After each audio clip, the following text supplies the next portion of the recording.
Muy bien, muy buenos días a todos. Les deseo un excelente miércoles 24 de julio. Y bueno, pues lo prometido es deuda. El día de hoy vamos a compartir una ponencia, una conferencia que lleva por título Viajes en el tiempo. ¿Es posible viajar? Vamos a estar hablando en esta conferencia, en esta ponencia, sobre los aspectos científicos, de si es posible o no realizar este tipo de viajes. En pocas palabras, vamos a intentar desentrañar lo que hay detrás de los viajes en el tiempo desde el punto de vista científico.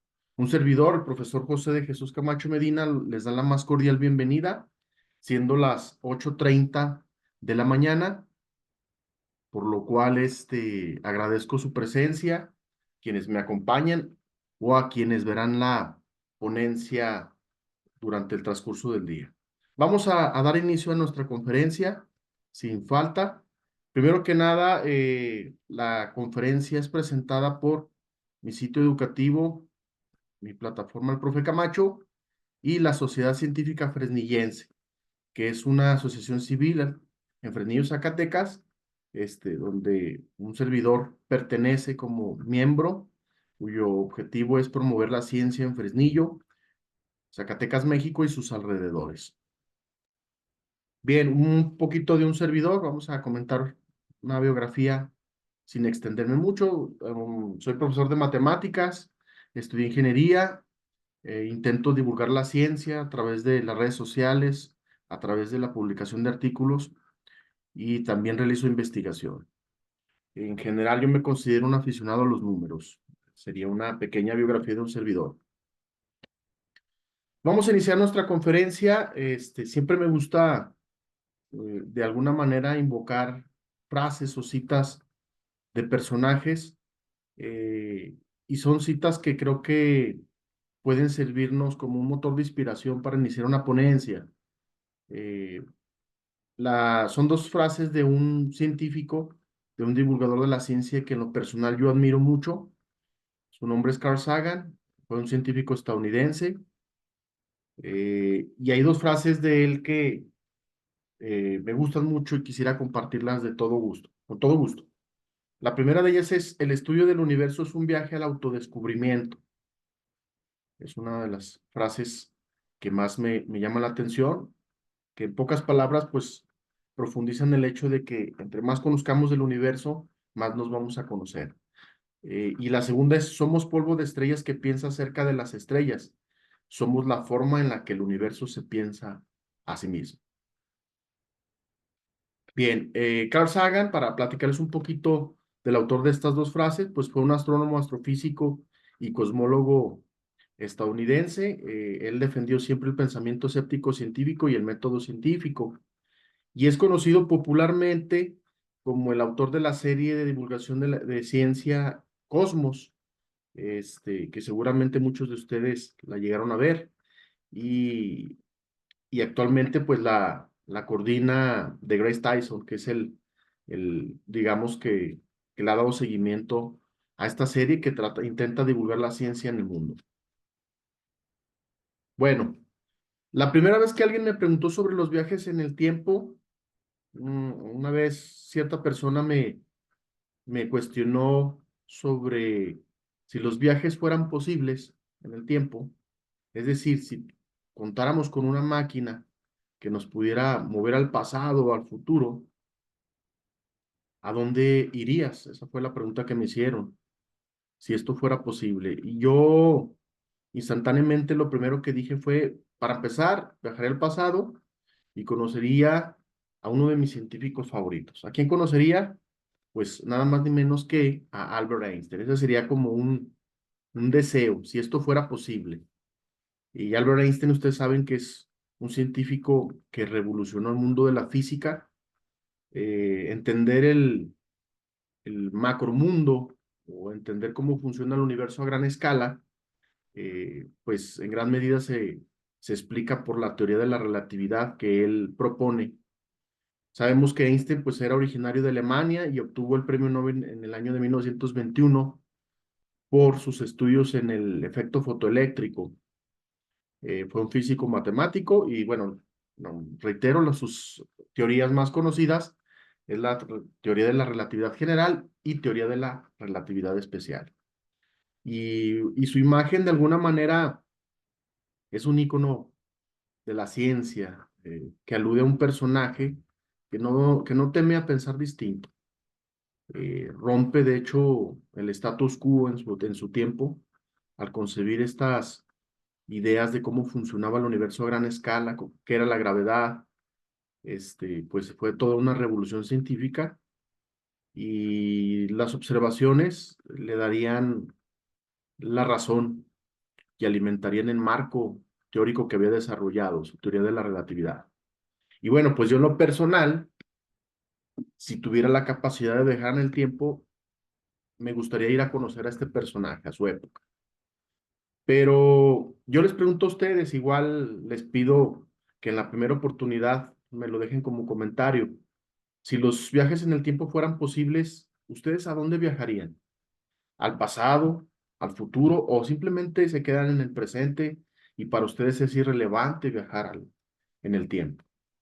Yo esta pregunta se la he hecho a algunos alumnos de preparatoria de universidad y les voy a compartir tres respuestas de las muchas que he recibido. Por ejemplo, una vez un alumno dice que a él le gustaría viajar al pasado y asistir o visitar la época de los dinosaurios o también la época de su banda favorita de música, en este caso de los Beatles. Esta persona o este alumno me dijo esa respuesta. Otro alumno me dijo que a él le gustaría viajar 1000 años al futuro y ver cómo se encuentra la humanidad en ese momento. Este, se me hizo, ambas posturas se me hicieron muy, muy interesantes. Y otro alumno me dijo, yo no viajo, profesor, yo me quedo en el presente. Entonces, se me hicieron muy, muy atractivas las respuestas y decidí compartirles esta introducción. Pero bueno, vamos a entrar ya en materia de la conferencia, el aspecto de los datos, de qué información tenemos, es posible o no es posible viajar en el tiempo, pero ¿qué es el tiempo? Antes de explicar si es posible o no es posible, debemos preguntarnos qué es el tiempo. ¿Ustedes qué entienden por el tiempo? Yo aquí les voy a poner una serie de conceptos que igual va a ir a ilustrar esa idea que puedan tener ustedes. Para empezar, lo más común es pensar que el tiempo es la duración de un evento donde las personas están sujetas a cambios. Esa es como la definición más simple, más sencilla. Y el tiempo pues suele determinar una época, una hora, un día, una semana, ¿va? También otro de los conceptos que podemos manejar acerca de esta variable, si así lo queremos llamar, o magnitud física, es pues aquello donde suceden los hechos y eventos. Es la duración de un evento, de un proceso en el universo.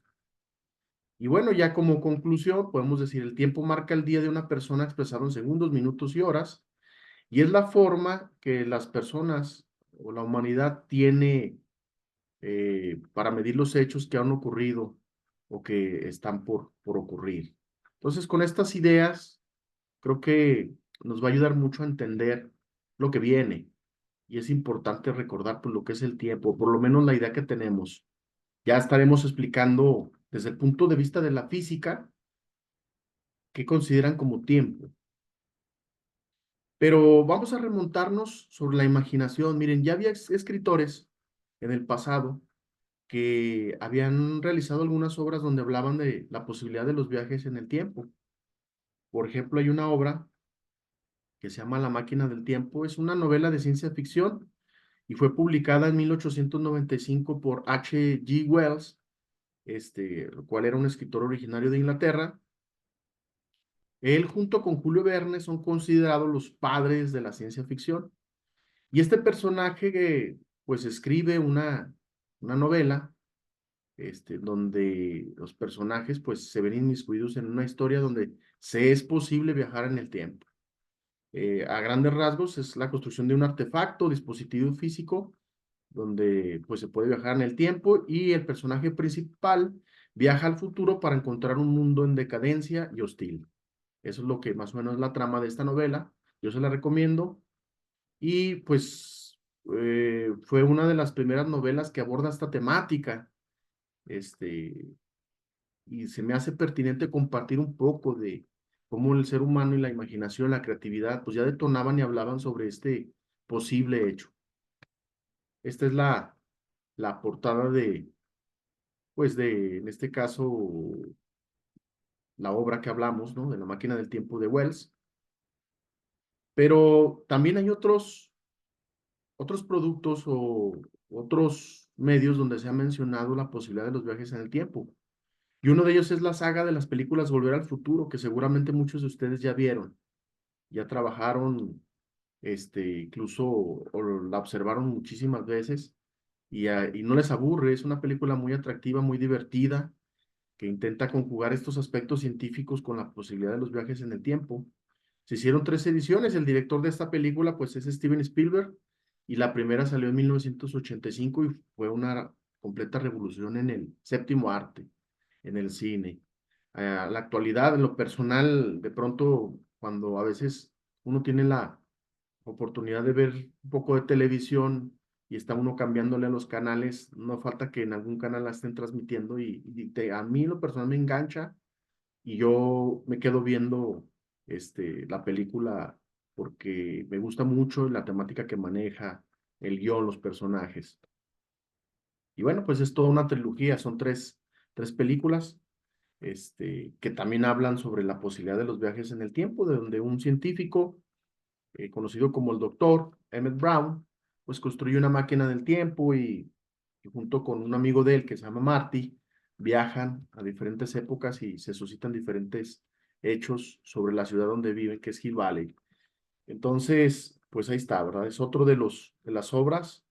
En este caso, esta es para televisión, una producción de televisión. Hablábamos de la obra de Wells, que es un libro de ciencia ficción, que aluden a los viajes en el tiempo. Quiero hacer mención de Stephen Hawking. Stephen Hawking fue un científico británico, falleció hace poco, en el 2018.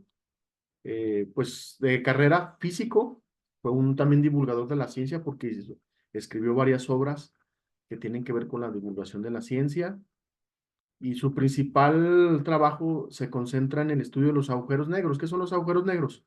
A grandes rasgos son regiones del espacio con intensa gravedad donde ni la luz puede escapar. Entonces, Stephen Hawking es uno de los científicos modernos, podemos decir, más connotados, también más populares, que han existido en los últimos tiempos.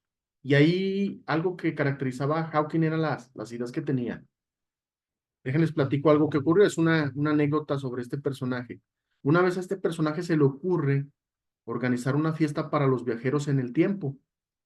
Este, Ahora sí que preparó todo, rentó un salón, este, comida, bebida, adornos, todo lo que conlleva una fiesta.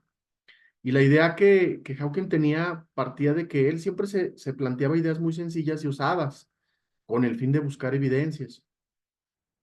Y como este tema de viajar en el tiempo, pues es un tema que nunca pasa de moda y siempre ha fascinado a la humanidad, pues Hawking quería comprobar si los viajes en el tiempo fueran posibles en el futuro. Y él se atreve a organizar una fiesta para los viajeros en el tiempo. Su idea es de que si los viajes en el tiempo ya se inventaron en el futuro, en nuestra época ya debería de haber crononautas, es decir, una persona viajando en el tiempo. El evento pues ahora sí que programado para el 28 de junio del 2009. Nadie llegó a su evento. Esto no quiere decir que no exista, pero sin embargo se me hizo muy atractivo el hecho de plantearte esta idea, ¿no? De ver la posibilidad de que si hay viajeros entre nosotros, viajeros del tiempo, pudieran asistir a este evento. Y bueno, eh, ¿qué se dio en el evento? Bueno, pues había, les decía, de todo. Había mucha comida, había pancartas, había música. La invitación, pues ahora sí que se dio a conocer en diferentes medios, empezando por internet y por muchos medios de comunicación. Pues la idea era hacer la fiesta del siglo, Y a palabras del propio Hawking dice que estuvo esperando un buen rato, pero pues nadie llegó. Nadie llegó a su fiesta, que entre broma y broma, pudiéramos pensar, era una idea bastante genial, bastante, digamos, atractiva y ingeniosa. También aquí quiero hacerles hincapié en que tengan cuidado con la pseudociencia, con los charlatanes, con todas aquellas personas que en este caso de pronto con el fin de vender, pues son capaces de generar noticias falsas o cuestiones que no están respaldadas por una realidad, por la verdad, ¿verdad? En este caso, pues ustedes pueden encontrar en internet muchísimos casos de fotografías, de filmes, donde aluden que se han identificado viajeros en el tiempo, pero todas las evidencias que están presentadas realmente son explicables. Por ejemplo, hay una película de Charlie Chaplin donde mencionan, se llama El Circo, mencionan que un supuesto viajero del tiempo es captado en una de las escenas de la película que se ve que está hablando por teléfono, a palabras de muchos creyentes, pero hay que tener cuidado con este tipo de afirmaciones. Mientras no haya una evidencia o datos que respalden, no podemos dar por cierto todas estas hipótesis o estos supuestos. Y así hay muchas, por ejemplo, en eventos populares de fútbol o en fiestas masivas, de pronto han capturado personas con atuendos o con artefactos, que muchos aseguran se parecen mucho a los artefactos modernos y eso pudiera ser como que un indicio de que ya hay viajeros. Tengan cuidado porque cuántos objetos no pueden existir en el pasado que puedan tener cierto parecido a los objetos de la actualidad y no podemos tener o aceptar tal afirmación. Bueno, vamos a responder o vamos a intentar responder es si es posible viajar en el tiempo. Miren, vamos a iniciar con el Big Bang, que es la teoría científica ampliamente más aceptada sobre el origen del universo. ¿Cuándo ocurrió el universo y dónde? Bueno, pues en ningún lado y en ningún tiempo. El universo, según se especula, pues estaba todo comprimido en un solo punto. Ese punto, de alguna manera, sufrió una explosión, un estalle y empezó a originarse el universo. Entonces, aquí mencionamos que el Big Bang fue como el punto de inicio, el punto de partida del tiempo y del espacio. Entonces, se dice que en ese punto, pues había un orden simple y absoluto. Y después, una vez que se origina, ahora sí que se convierte en una máquina del desorden. Y el espacio, pues, empieza a estar en constante expansión. Hay que reconocer, como ustedes pueden apreciar en la imagen, desde el punto de inicio, cuando había un orden, ahora en la actualidad, pues el universo es caótico y es una máquina del desorden o de la entropía. Vamos a continuar. ¿Qué es la entropía? Bueno, pues es el desorden de un sistema. Entonces, es aquello que nos permite diferenciar lo que existe entre el pasado y el futuro y lo que hace que viajemos hacia adelante en el tiempo. O sea, es como un marco de referencia para nosotros, medir el desorden de un sistema, el desorden de las cosas. Y esto tiene que ver con la segunda ley de la termodinámica que nos dice que la entropía del universo aumenta en todo proceso espontáneo y el universo pues va a tender a ser desordenado. Eso tenemos que manejarlo ahora sí que de cajón, ¿no? Voy a leer un poquito sobre la segunda ley de la termodinámica. Dice, la entropía o desorden de un sistema nunca puede decrecer, o sea, nunca puede bajar. Por lo tanto, un sistema aislado alcanza una configuración de máxima entropía y ya no puede experimentar cambios. Ha alcanzado el equilibrio. La naturaleza, pues, parece preferir el desorden y el caos. Entonces, el universo está en constante expansión, en constante desorden, y la entropía es eso, ¿no? Es la medida del desorden de un sistema y no puede decrecer, según esta ley. Vamos a entrar a la teoría de la relatividad general y especial de Albert Einstein, porque Einstein, pues es uno de los físicos más connotados en el sentido de sus aportes. Su teoría de la relatividad le brinda a la humanidad una nueva oportunidad de interpretar cómo funciona el universo a gran escala, a nivel planetas, a nivel galaxias. Vamos a entrar de lleno en su teoría, no sin antes mencionar a Galileo Galilei. Miren, Galileo Galilei puede considerarse también uno de los padres de la ciencia. Quizá muchos dirán que fue Isaac Newton por su tratado de Principia of Mathematica o Filosofía de las Matemáticas. Sin embargo, Galileo Galilei pues era un astrónomo italiano que ya realizaba experimentos desde 1564 a 1642. En ese periodo que él nació, pues desarrolló ya bastantes cosas que tienen que ver con la explicación de muchos fenómenos. Fue el primero que formuló las leyes sobre el movimiento y el primero en mencionar que el movimiento es relativo. O sea, Einstein retoma ideas de Galileo para darle seguimiento a su teoría. Este, y también Galileo fue el primero que mencionó que las velocidades, pues siempre se miden respecto a algo, que no son absolutas. Y él descubre evidencias, pues en el siglo XVII, ¿verdad? Cuando una pelota de boliche y una bola de esponja caen igual a pesar del peso de cada objeto. Este es otro de los aportes. Por ejemplo, se creía que si se lanzaban dos pelotas desde lo alto de un lugar y una pelota era más pesada y otra más ligera, iba a caer más rápido la más pesada, y esto no ocurre. En el vacío no ocurre de esta manera. Van a caer igual a pesar del peso que tenga cada objeto. También fue Galileo el primero que construyó un telescopio y fue el primero que observó lunas en Júpiter y montañas en la Luna, en nuestro satélite natural. Entonces, Einstein pues retoma hasta cierto punto las ideas de Galileo y desarrolla la teoría especial de la relatividad de 1905, donde intenta reconciliar estas ideas de Galileo sobre las velocidades relativas. Pero Einstein se da cuenta de algo, de que todas las velocidades efectivamente son relativas, o sea, dependen de cómo las midan. Este, por ejemplo, si alguien va corriendo, pues puede medir su velocidad respecto al piso, ¿verdad? Si un avión está transitando en el espacio aéreo, pues su velocidad se puede ser medida respecto al aire y así. Pero Einstein se da cuenta de un aspecto muy importante, que hay una velocidad que es absoluta, y esta es la velocidad de la luz según los experimentos. Entonces, pues esta teoría empieza a romper lo establecido, a concebir pues de una manera diferente cómo funcionan las cosas. Y Einstein en la teoría también afirma que el espacio y el tiempo no son absolutos. Todo depende del observador, que es lo que acabo de comentar, todo depende de quien lo mida, ¿no? O quien lo observe. Pero hay otro inconveniente. Si no hay un orden en el tiempo, o sea, es decir, si, si, si el tiempo no es absoluto, no podemos definir bien su orden. ¿Qué va a pasar con la causalidad?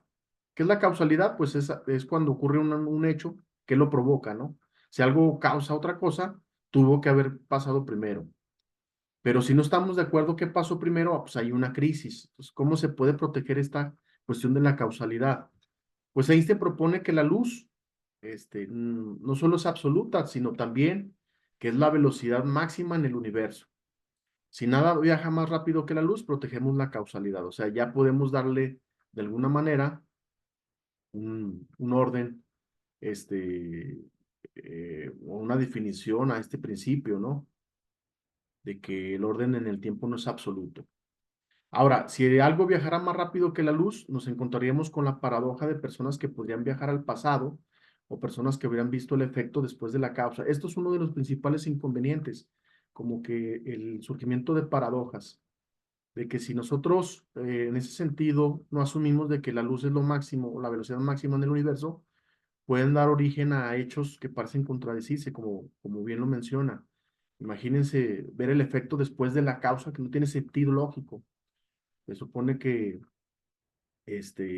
pues ahora sí que todo efecto está precedido de una causa-efecto. Entonces, todos estos aspectos son los que Einstein empieza a moldear en su teoría y propone dentro de la física que, pues, no se puede o no se puede rebasar la velocidad de la luz. Y la velocidad de la luz aproximadamente es 300.000 kilómetros por segundo. O sea, la luz tardaría o viajaría 300.000 kilómetros en un segundo. y sería como que el límite en el universo, según la teoría de Einstein. Ahora, ¿qué pasa si una persona viajara a una velocidad cercana a la luz? Pues va a tener una percepción del espacio y el tiempo diferente a la persona que se encuentra en un estado de reposo. Esto también es parte de lo que se empieza a mencionar en la teoría de la relatividad de Einstein. Va a tener una percepción diferente de lo que es el espacio y el tiempo. Eh, pues hay que también recordar que en este caso Einstein pues es un personaje que nace en 1879 en Alemania y fallece en 1955, para poner en contexto el tiempo en donde desarrolla sus teorías. Entonces, miren, hablamos de Galileo Galilei como uno de los personajes también pioneros de la ciencia, pero Isaac Newton, nosotros sabemos que también es uno de los personajes principales en el desarrollo del quehacer científico a nivel de historia, ¿no? Para empezar, pues era originario de Inglaterra, este, así como Hawking, que ya habíamos mencionado. eh, Tiene diferentes aportes en diferentes ramas. Por ejemplo, en matemáticas, pues es el creador junto con el alemán Leibniz del cálculo infinitesimal, formula las tres leyes de movimiento, descubre la descomposición de la luz blanca en 7 colores, publica un tratado Principia of Mathematica, una obra representativa de la ciencia. Eso fue en 1874.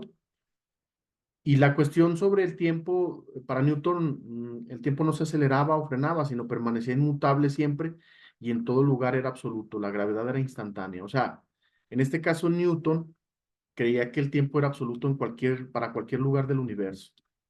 Ya hablábamos anteriormente de la concepción de las velocidades que mencionaba Galileo que eran relativas y que Einstein refina la idea diciendo, bueno, sí son relativas, pero también hay una excepción que es la velocidad de la luz. En este caso, para Newton, hablando del tiempo, para él es absoluto. Y bueno, pues ya sabemos que Newton había formulado las leyes de la gravedad. Pero surge la teoría general de la relatividad de Einstein en 1915, entre 1915 y 1916. Fue publicada.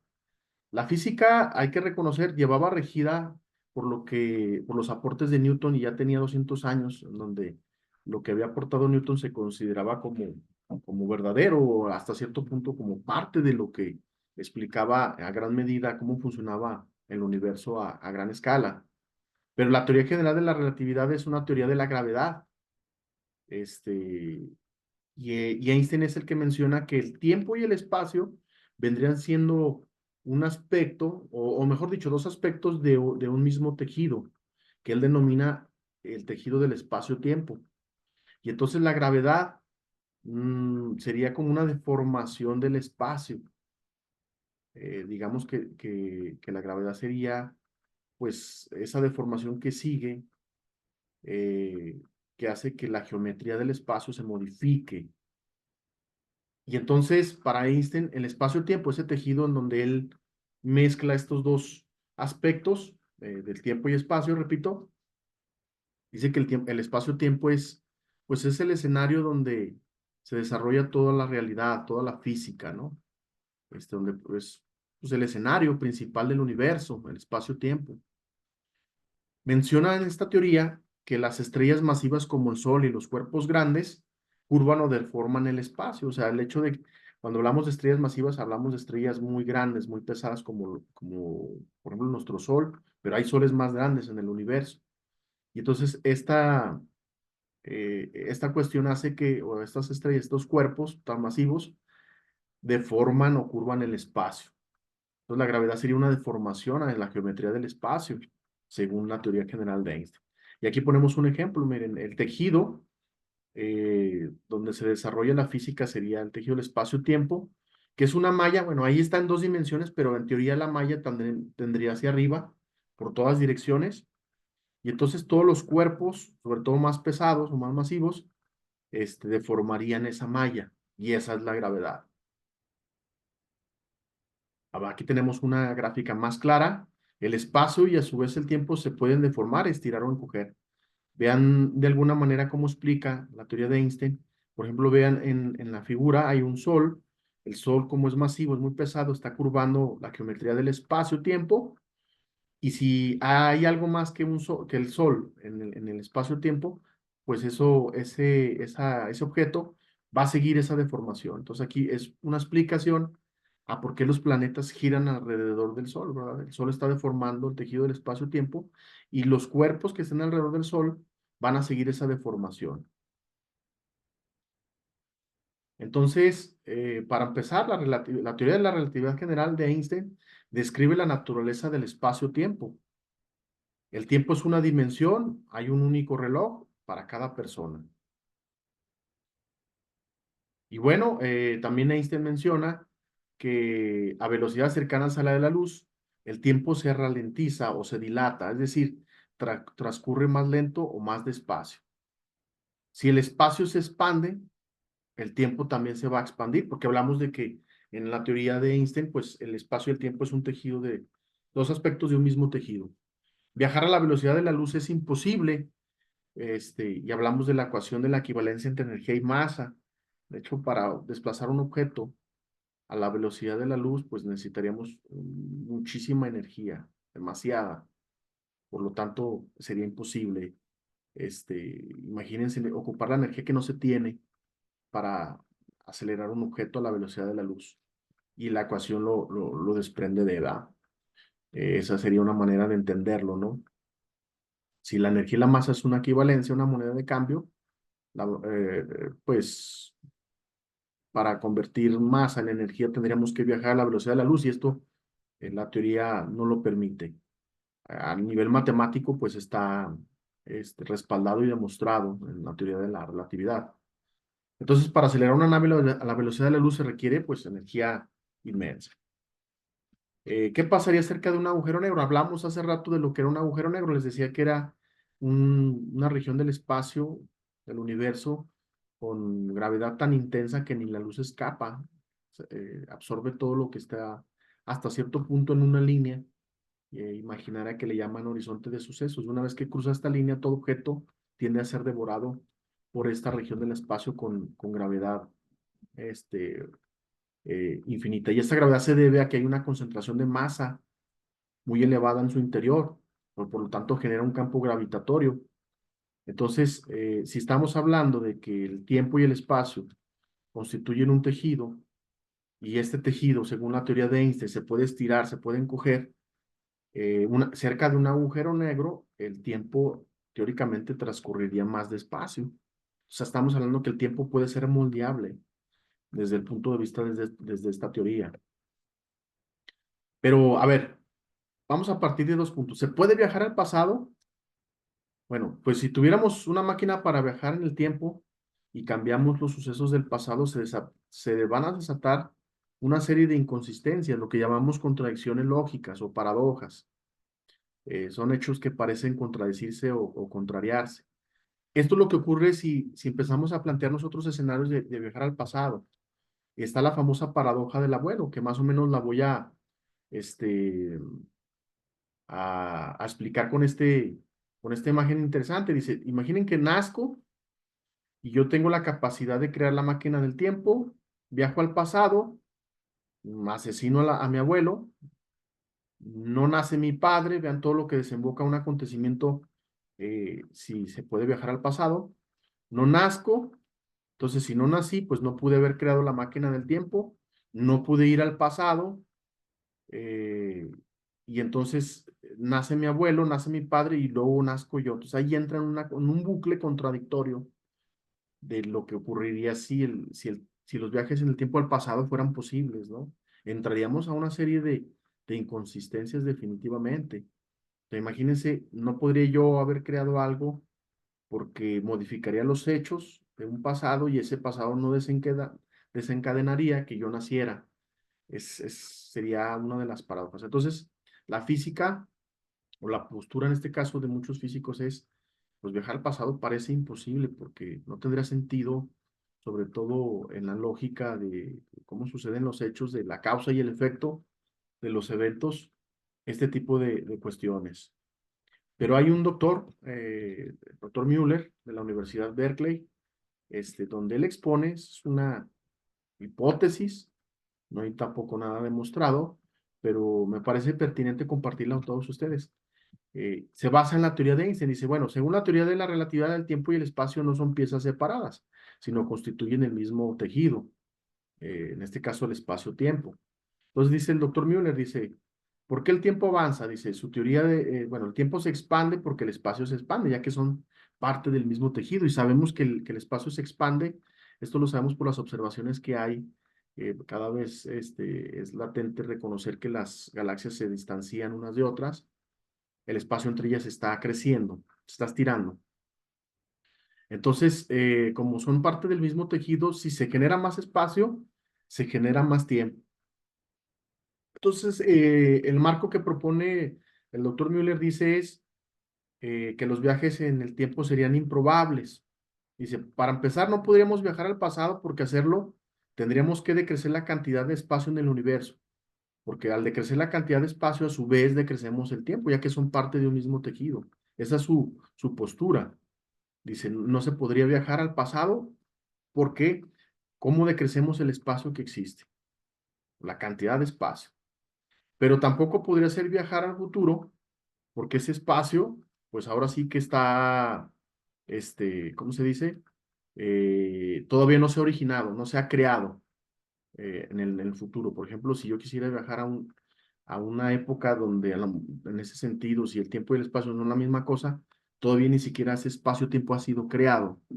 Entonces, esa es la postura que maneja el doctor Müller, que sabemos que en la ciencia lo que diga una persona no quiere decir que es la verdad, es una postura nada más. Serán las evidencias científicas, los experimentos que respalden las observaciones, que respalden, que brinden datos para respaldar ciertas hipótesis. Pero me parece interesante, al menos los teóricos físicos actuales especulan que no sería posible y proponen ciertas, pues, posturas que tienen lógica, pero repito, la naturaleza no forzosamente se tiene que adecuar a nuestras teorías. Hay que esperar observaciones, hay que esperar datos, experimentos que vayan abonando a lo que se supone. También quiero hablar sobre los agujeros de gusano, porque también es importante mencionar algo sobre ellos. Miren, en el caso de los agujeros de gusano, son objetos derivados también de la teoría de la relatividad general de Einstein. Sería como un atajo entre dos puntos del espacio-tiempo para realizar un traslado temporal. No hay evidencia de que existan los agujeros de gusano. Los agujeros negros sí, que ya hablábamos de ellos hace rato, que son deformaciones del espacio con intensa gravedad. Hay masa en su interior muy comprimida, que generan un campo gravitatorio muy intenso. Pero en el caso de los agujeros de gusano, la teoría de la relatividad a nivel matemáticas son soluciones a las ecuaciones de Einstein, pero no quiere decir que en las matemáticas, si ya las menciona o si ya las describe como soluciones, en la naturaleza existen. Hay una posibilidad de que puedan existir, no sabemos, nunca hemos visto uno, no hay una evidencia de que se haya observado un agujero de gusano, este, no sabemos cómo crearlos, si es que es posible. Entonces es una serie de interrogantes, pero en teoría sería un atajo en el espacio-tiempo entre dos puntos, o sea, nos permitiría llegar, imaginen una galaxia muy distante de nosotros, si nosotros curvamos el espacio y armamos este atajo, podríamos llegar más rápido. Entonces, pues, de alguna manera, los agujeros de gusano, pues, serían también objetos en donde los viajes en el tiempo podrían ser posibles, pero les digo, si siempre y cuando se comprobara su existencia o que son posibles en la naturaleza, en la realidad. En la película Interstellar o Interestelar, de hecho, sale un agujero de gusano. Este, muchos de ustedes, no sé si ya la vieron, se la recomiendo, es muy buena, maneja muchos conceptos científicos y esta película, dentro de su guión, pues maneja lo que es un agujero de gusano, pero les repito, en la naturaleza no están comprobados. Los agujeros negros sí, ellos ya sabemos de su existencia desde la década de los, así fielmente desde la década de los 80, 90 ya se sabe, aunque ya había antecedentes en décadas anteriores de su existencia a nivel teórico y matemático. Hawking tiene una conjetura sobre la cuestión del tiempo, le llama la conjetura de protección cronológica o protección temporal. Y él dice que pues no se puede viajar en el tiempo, por lo tanto, no hay paradojas. Con esto, de alguna manera, esta idea muy sencilla, dice, ¿sabes qué? No se puede, no, la naturaleza no puede dar origen a paradojas. Entonces, por lo tanto, si ya hablábamos de la paradoja del abuelo, donde viajar al pasado podría implicar ciertos escenarios que parecen contradecir nuestra lógica, nuestro sentido común, pues Stephen Hawking dice, ¿sabes qué? No se puede viajar y hay una protección en el tiempo. Para Hawking, él tiene una visión, dice que las leyes de la física deben de prohibir los viajes en el tiempo y con esto pues ya no vamos a llegar a inconsistencias. Pero también hay una comunidad o una gran parte de científicos que sugieren que sí se puede viajar en el pasado y que no se alteraría nada. Les digo, todo eso es mera suposición o hipótesis, todavía no hay nada demostrado. Entonces, viajar al pasado parece complicarse, sabemos sobre todo por el aspecto de las paradojas, las inconsistencias, de que si alguien tiene la capacidad de viajar al pasado, modifica hechos, esos hechos van a repercutir en su presente y en su futuro a su vez, ¿no? Entonces, los científicos proponen es que eso ya traía inconsistencias en el universo, cuestiones que no tienen sentido. Pero, ¿qué hay sobre viajar al futuro? ¿Se podrá? Bueno, pues déjenme decirles, ahí cambia un poco el panorama. Técnicamente ya estamos viajando al futuro, solo que a un ritmo muy lento, muy aburrido. Y esto lo sacamos de la teoría de la relatividad especial de Einstein. Si nosotros nos movemos respecto a otra persona, nuestros relojes se van a desincronizar. Entonces, estamos hablando de que el hecho de que haya movimiento, el tiempo se dilata o puede transcurrir a un ritmo más lento. Entonces, para viajar al futuro, pues la cuestión es movernos. Puedo decirles que diario viajamos en el tiempo, aunque sea una cantidad ridículamente pequeña. Por ejemplo, si viajamos en autobús o en avión o en coche, estamos viajando al futuro, pero es un viaje muy, muy, muy pequeño, ¿no? O sea, la cantidad de tiempo es ínfima. Y aquí voy a poner un ejemplo. Imaginen que alguien viaja durante un año en avión. El reloj se había atrasado 14 microsegundos respecto a los demás. O sea, este sería el tiempo que transcurriría más lento, ¿no? Que se atrasa 14 microsegundos. Estamos hablando de los microsegundos, pues por 10 a la menos 6, 0.0000, etcétera, ¿no? Sería como algo muy mínimo, o sea, ni siquiera un segundo. Al menos viajando un año entero, ¿eh? A, a, en avión. Y nosotros, pues bueno, ya manejamos cuál es la velocidad de un avión estándar, en promedio, ¿no? Ahora, vean la cosa cambia. Si ustedes o nosotros tuviéramos la capacidad de viajar 99% la velocidad de la luz, 8 segundos de viaje sería un salto al futuro de una hora, pero tener esa capacidad pues no está a nuestro alcance en este momento. Viajar a 99% la velocidad de la luz, imagínense, es algo que técnicamente no podemos y quizá nunca lo accedemos a ello. Sin embargo, eso es lo que podría hacer, es un salto al futuro una hora. Si viajáramos 8 segundos a esa velocidad, a 99%, la velocidad de la luz. Recuerden que la velocidad de la luz equivale aproximadamente a 300.000 kilómetros por segundo. Entonces, voy a poner aquí como un escenario donde se plantea cómo sería un viaje al futuro. Imaginen que ustedes tenían 15 años cuando abandonaron la Tierra para realizar un viaje de 5 años en una nave espacial que pudiera viajar aproximadamente a la velocidad de la luz, al 99.5% de la velocidad de la luz. Entonces van a hacer un viaje de 5 años a esa velocidad, 99.5% la velocidad de la luz.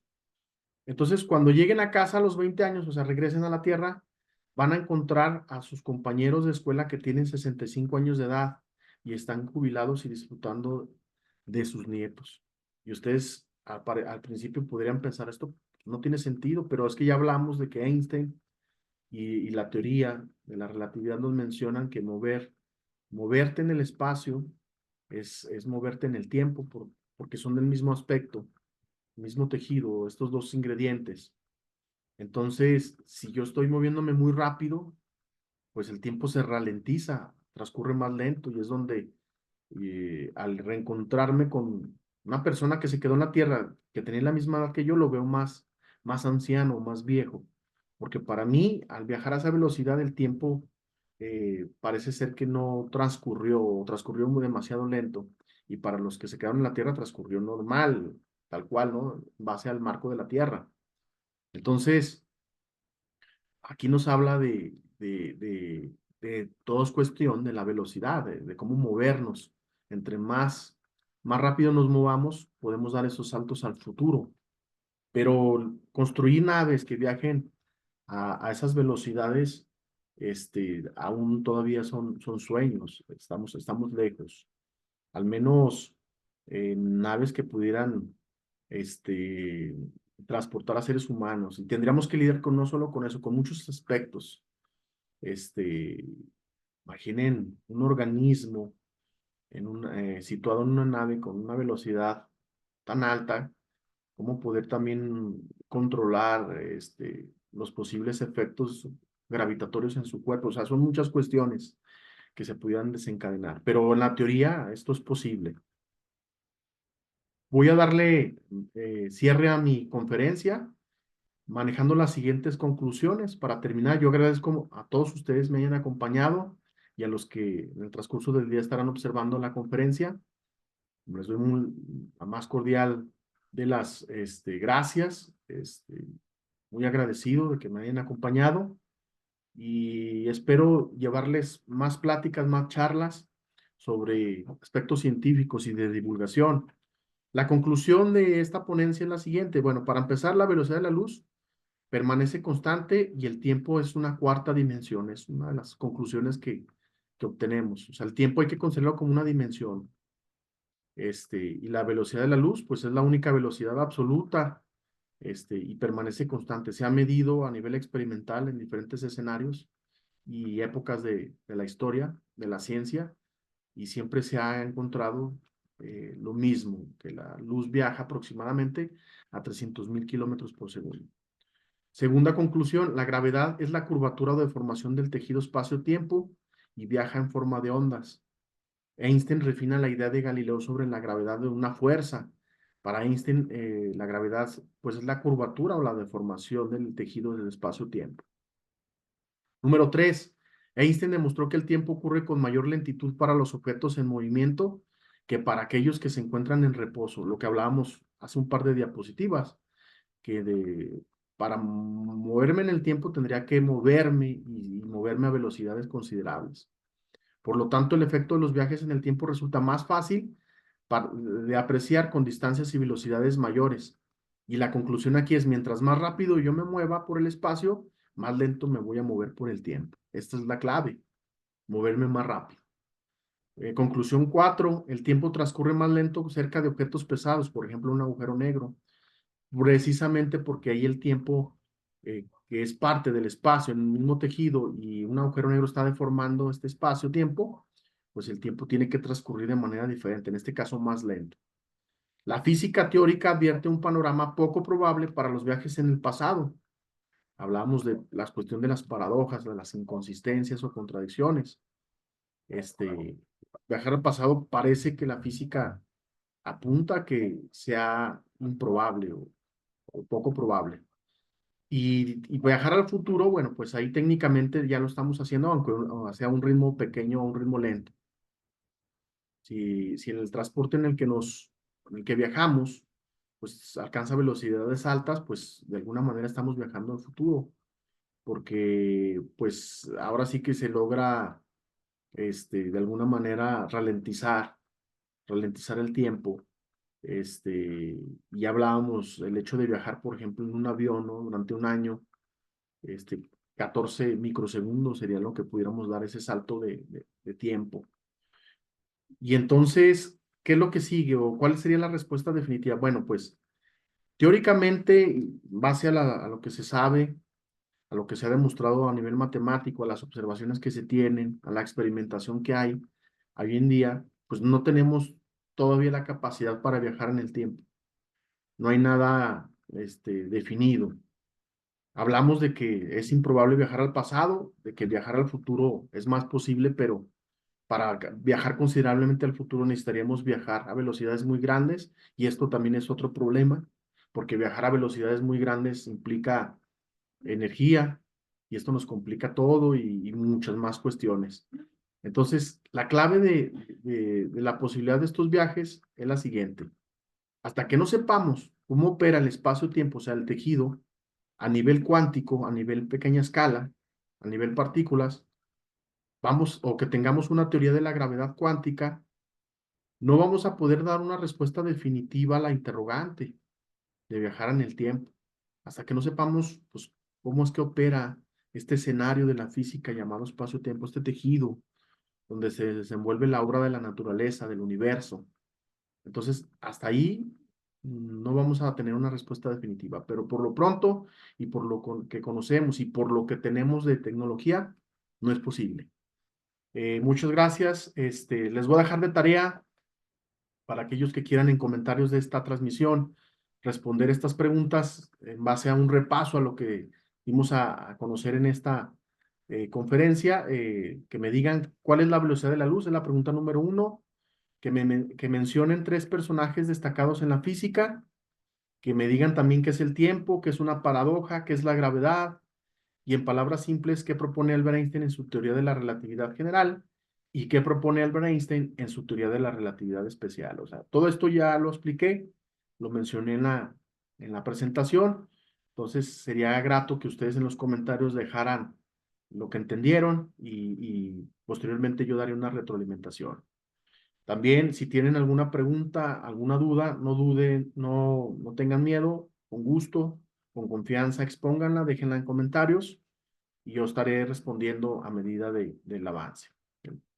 Y bueno, recomendarles el sitio educativo El Profe Camacho para el aprendizaje de las matemáticas y también divulgo la ciencia en ese espacio y la Sociedad Científica Fresnillense Asociación Civil, el espacio que tenemos donde somos un grupo que promueve y difunde la ciencia en Fresnillo, Zacatecas y alrededores. Y bueno, pues aquí un poquito de fuentes de consulta, pues ahora sí que me nutrí de libros y de fuentes de referencia, conferencias de divulgadores científicos y sitios de universidades. Entonces, pues agradezco mucho. Vamos a darle cierre a la presentación. Gracias.